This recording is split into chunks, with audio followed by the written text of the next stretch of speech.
السلام علیکم ناظرین، پروگرام پاکستان افیئرس کے ساتھ میں اور اعزاز سید آپ کی خدمت میں حاضر۔ ناظرین، آج کا دن پاکستان کا ایک ایسا دن ہے جس میں کل تک جو شخص ہمارے ملک کا وزیر اعظم تھا آج وہ ہمارے ملک کا وزیر اعظم نہیں ہے۔ کل کے دن میں اسلام آباد جو ہے وہ پوری پاکستان کا مرکز نگاہ بنا ہوا تھا، خصوصاً پارلیمنٹ ہاؤس، وزیر اعظم ہاؤس، اور جو ریڈ زون کے اندر تھا سارے ایریا، جس میں سپریم کورٹ بھی شامل ہے۔ کل کے حوالے سے بہت ساری تھیوریز آ رہی ہیں کہ کل کے دن میں کیا کیا ہوا۔ ہم نے دیکھا کہ کل اسد کیسر صاحب اعزاز سید کے ایک سوال کے جواب میں ان پہ بڑا غصہ بھی کر کے اور انہوں نے ایک باقاعدہ گالی بھی دے دی۔ وہ کیوں اتنے بوکھلائے ہوئے تھے، ان کو پریشانی کیا تھی؟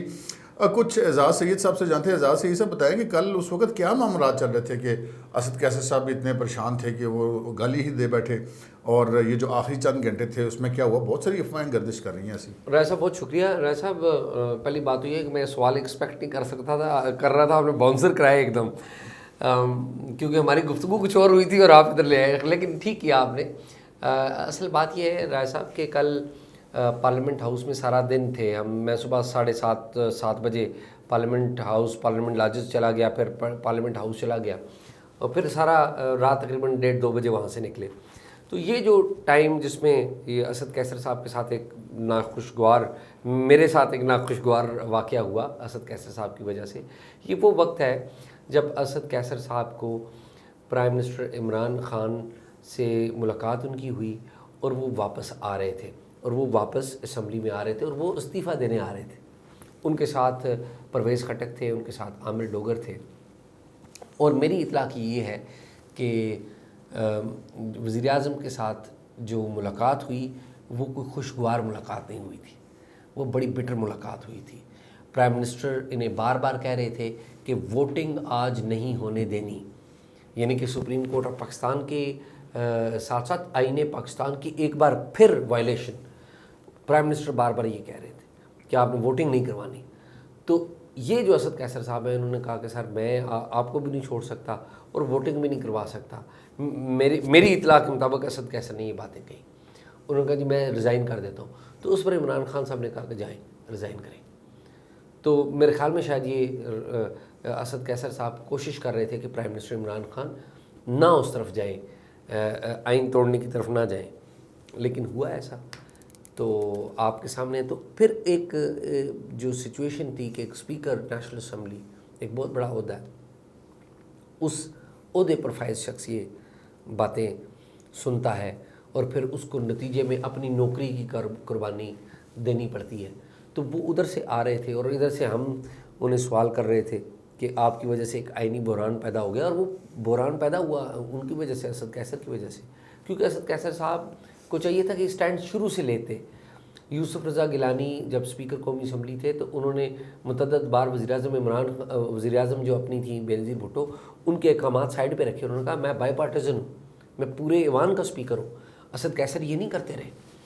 تو یہ ایک پورا تناظر تھا جس میں اسد کیسر صاحب وہاں سے واپس آ رہے تھے، اور وہاں سے جب واپس آئے تو آگے ہم ان سے پوچھ رہے ہیں کہ آپ کی وجہ سے یہ ہو گیا، آپ وزیر اعظم آفس کے وہ لے رہے ہیں۔ تو وہ غصے میں، پریشر میں انہوں نے گالی ایک نکال دی۔ میں ایکسپیکٹ نہیں کر رہا تھا ان سے کہ ذاتی طور پہ میں نہیں ایکسپیکٹ کر رہا تھا کہ وہ اس طرح کریں گے، لیکن کیا اچھا نہیں تھا۔ لیکن میں اس لیے اس بات کو کوئی ایشو نہیں بنایا یا مائنڈ نہیں کیا یا اس کو ایشو بنانا نہیں چاہتا کہ ایک خاص ایک سچویشن تھی جس میں ہم سوال رائٹلی ہم کر رہے تھے۔ میں نہیں سمجھتا کہ ہم کو غلط کر رہے تھے، لیکن ان کا جو ریئیکشن تھا وہ غصے میں شاید تھوڑا سا آگے نکل گیا۔ مختصر سر یہ بھی بتائیے گا کہ آج ایک بی بی سی کی ایک سٹوری ہے کہ اس رات، کل رات کو پرائم منسٹر ہاؤس میں کیا ہوا، اور اس حوالے سے آج آئی ایس پی آر نے بڑی سختی سے اس کی تردید بھی کی ہے۔ آپ اس حوالے سے کیا کہتے ہیں؟ وہ رائے صاحب وہ شعر ہے، اس نے کہا کوئی تو بات تھی پہیلیوں کے درمیاں، جسے نہ وہ بتا سکی سہیلیوں کے درمیاں، وہ باہمی رفاقتوں کے زوال کا عروج تھا کہ راستے بچھڑ گئے حویلیوں کے درمیاں۔ بات یہ ہے کہ پرائم منسٹر عمران خان صاحب بضد تھے، اپنی کرسی سے چمٹے ہوئے تھے، یہ بات تو بالکل درست ہے۔ اور پھر جس طریقے سے ان کا ڈپارچر ہوا ہے، یہ کوئی نارمل سرکمسٹانسز نہیں تھے۔ وہ چاہتے تھے یہ کرائسس فردر ڈیپن ہوتا جائے۔ وہ اپوزیشن کو ڈیمیج کرنے کے چکر میں ملک کو بھی ڈیمیج کر رہے تھے۔ آئین پاکستان کو انہوں نے ڈیمیج کرنے کے لیے ڈیمیج کیا۔ تو میری اطلاع یہ ہے کہ کچھ لوگ تو وہاں پر موجود تھے، پرائم منسٹر آفس میں کچھ اہم شخصیات تو موجود تھیں، میں آرمی چیف کی ذکر نہیں کر رہا ہوں، لیکن کچھ اور لوگ موجود ضرور تھے۔ اب ایگزیکٹلی کیا ہوا ہے، فرینکلی اسپیکنگ میرے پاس اس بات کی کوئی کنفرمیشن یا ڈینائل نہیں ہے، لیکن مجھے جن لوگوں سے میں ملا ہوں انہوں نے بتایا کہ کچھ ہوا ہے، اور فرینکلی اسپیکنگ جسے کہتے ہیں پرائمری سورس، میرے پاس ابھی کوئی پرائمری ایسا ذریعہ نہیں آیا کہ میں اس کو ڈینائی کروں یا اسے کنفرم کروں، لیکن یہ جو سرکمسٹانسز ہے کہ پرائم منسٹر کہہ رہے ہیں کہ یہ نہیں ہو اور اس طرح ہو، تو یہ میرے خیال میں ایسا نہیں، کچھ نہ کچھ تو ہوا ہے۔ تو ظاہر ہے ISPR نے اپنی ایک ڈینائل دیا ہے، اور آرمی چیف کے حوالے سے بھی انہوں نے ایک وہ کلیئر کرنے کی کوشش کیا، ظاہر ہے ان کا کام ہے، لیکن میرا خیال ہے کوئی تو بات تھی پہلیوں کے درمیان۔ اعزاز یہ بتائیں کہ یہ تو چلو جو ہونا تھا ہو گیا، اب ہمیں نظر آ رہا ہے کہ جی ایک نئے قائد ایوان کا انتخاب ہونے جا رہا ہے، اسپیکر ڈپٹی اسپیکر کا بھی دوبارہ ہوگا، شہباز شریف صاحب ادھر سے امیدوار آگے، ادھر سے شاہ محمود قریشی صاحب آگے، پھر اب سے کچھ دیر پہلے یہ خبر آئی فواد چوہی صاحب کے حوالے سے کہ جی پاکستان تحریک انصاف نے اسمبلیوں سے استعفے کا فیصلہ کیا ہے۔ آپ کا کیا خیال ہے کہ اب اس سے آگے، آج کے دن سے آگے پاکستان تحریک انصاف کا اور عمران خان صاحب کا کیا مستقبل ہے؟ دیکھیے رائے صاحب کہ عمران خان صاحب نے اپنے ٹریک ریکارڈ سے پروو کیا ہے کہ he is man of creating crisis, he is not man of resolution, he is not man of solution, but he is man of creating crisis.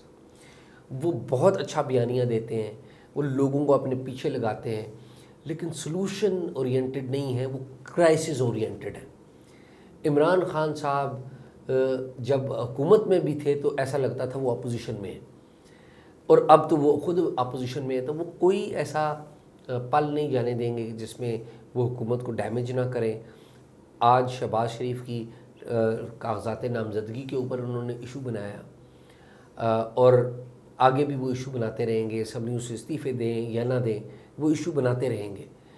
میرا یہ خیال ہے کہ جو اسٹیبلشمنٹ عمران خان صاحب کو لے کر آئی تھی وہ تنگ آ گئی ہے عمران خان صاحب سے، لیکن اسٹیبلشمنٹ کے اندر عمران خان کے چاہنے والے موجود ہیں، بدستور موجود ہیں، کیونکہ جو نیریٹو وہ دے رہے ہیں اینٹی امریکہ، پرو نیشنلزم، اسلام، یہ وہ چیزیں ہیں جو ہماری ملٹری اسٹیبلشمنٹ، یہ چیزیں ان کا نیریٹو یہ تھا۔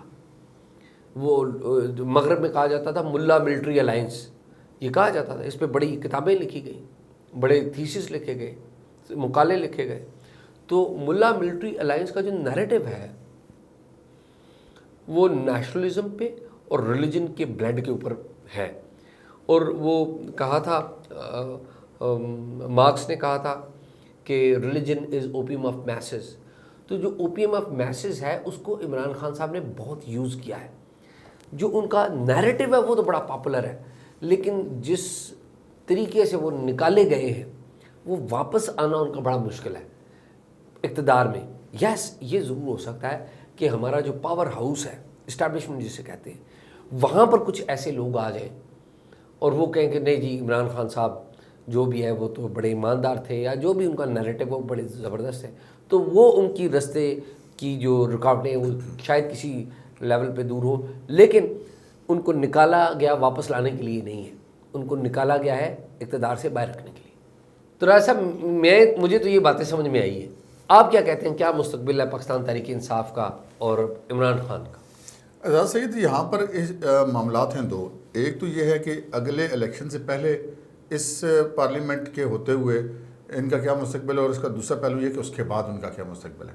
اس وقت عمران خان صاحب جو ہیں ان کے ساتھ 4 مسائل پیدا ہو چکے ہیں۔ ایک کہ انہوں نے اداروں سے اور اسٹیبلشمنٹ سے لڑائی کی۔ ہمارے ملک میں اسٹیبلشمنٹ عام طور پہ صرف فوج کو سمجھا جاتا ہے، جبکہ دراصل تو اسٹیبلشمنٹ بہت سارے اداروں کا ایک مجموعے کو کہتے ہیں، جس میں فوج بھی ہوتی ہے، جس میں عدلیہ بھی ہوتی ہے، جس میں الیکشن کمیشن بھی ہوتا ہے، جس میں بیوروکریسی بھی ہوتی ہے، یہ سب مل کر چلتے ہیں۔ تو اس وقت اگر ہم یہ کہیں کہ عمران خان صاحب نے ساری اسٹیبلشمنٹ کو اپنے خلاف کر لیا تو اس میں کوئی شک کی بات نہیں ہے، کیونکہ کل رات تک وہ اس نہج پر پہنچ چکے تھے کہ اسٹیبلشمنٹ کے تقریباً تمام حصے ان کے خلاف ہو چکے ہوئے تھے، اور وہ سب کو بری طرح سے رد کر رہے تھے، سب کی بات ماننے سے انکار کر رہے تھے، آئین کے دائرے میں چلنے سے مسلسل وہ انکار کر رہے تھے۔ ہم نے بھی دیکھا، آپ نے دیکھا، سب نے دیکھا۔ دوسرا پھر وہ اب اطلاع ملی ہے کہ جی اگر استعفوں پر آتے ہیں پارلیمنٹ کے اندر سے. تو یہ صرف ایک عمران خان صاحب کی ذاتی انا کی وجہ سے ایسا ہوگا کہ وہ یہ نہیں چاہتے کہ یہ پارلیمنٹ چلے یا اس کی یہ پارلیمنٹ سموتھلی چلے.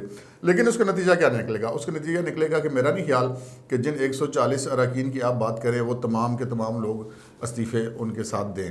اس میں مجھے جو لگتا ہے کہ شاید وہ تعداد اگر وہ استعفے دیں، اب یہ حتمی بات نہیں دیں گے، یہ نہیں دیں گے، اناؤنس کر دیا فواد چوہدری صاحب نے، لیکن اگر وہ دیتے بھی ہیں تو شاید یہ تعداد 100 سے کم ہوگی. تو 100 سے کم سیٹوں پر الیکشن کرانا اتنا مشکل یہ ہوگا جتنا آپ بیان کریں کہ 140 سیٹوں جو تقریباً نصف بن جاتا ہے پارلیمنٹ کا، ان پہ کرانا مشکل ہوتا ہے.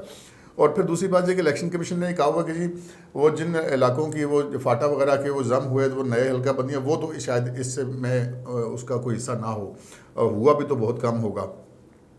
دوسری بات یہ ہے کہ اب آگے انہوں نے کیسے جانا ہے. تو اس وقت پوزیشن یہ ہے کہ عمران خان صاحب اب آگے جو اپنا سیاسی سفر کا آغاز کریں گے وہ بطور جسے کہتے ہیں کہ ایک آئین شکنی کا داغ بھی ان کے اوپر لگ چکا ہے، توہین عدالت کا داغ بھی لگ چکا ہے، کیونکہ یہ جو عدالت کے حکم پر عمل ہوا وہ ان سے کروایا گیا، وہ کرنے کو تیار نہیں تھے. اور تیسرا یہ ہے کہ آفیشیل سیکرٹ ایکٹ کی بھی خلاف ورزی کر چکے ہیں.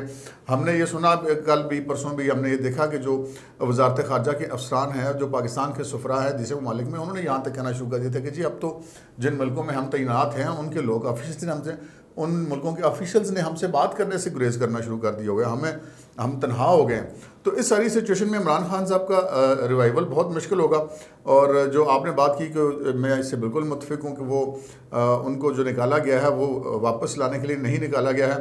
لیکن یہاں پر پاکستان میں کچھ بھی ہو سکتا ہے، لیکن بظاہر ہم کہہ سکتے ہیں کہ 99% امکانات ہی ہیں کہ وہ دوبارہ کبھی اقتدار میں نہیں آئیں گے. البتہ جو اپنا ایک وہ لمیٹڈ سا رول ہے پارٹی کا وہ پلے کرتے رہیں گے.